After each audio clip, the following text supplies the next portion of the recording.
Good afternoon. While New Mexico medical investigators are still trying to figure out what caused the deaths of actor Gene Hackman and his wife, the sheriff's office says Hackman may have been dead for more than a week before he was found. News 13's Bianca Hoops is in the Newsplex with the latest.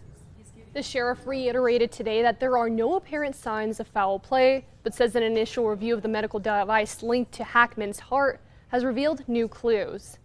Hackman, who is 95, and his 65-year-old wife, Betsy Arakoa, were found dead Wednesday afternoon in their home in the Hyde Park area northeast of Santa Fe.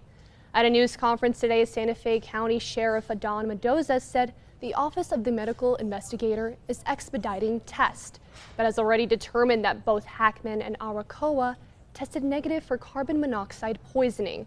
Living in Santa Fe area since the late 80s, Hackman had a pacemaker. Medical examiners say that device last recorded an event on February 17th, 9 days before he was found.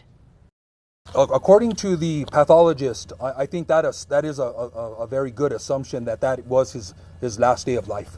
Again, there was no trauma indicated on the body. I'm assuming if they would have fell or injured themselves or a head injury or brain injury, that would have been discovered by the pathologist.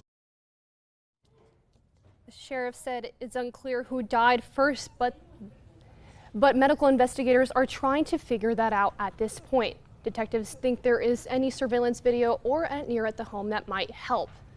The sheriff's also said that they released a list of items taken from their home in their investigation, which includes cell phones, heart and thyroid medication, Tylenol, along with medical records and a day planner. Back to you.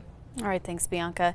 Now, it could be at least a few weeks before the medical investigator releases reports about cause of death and toxicology.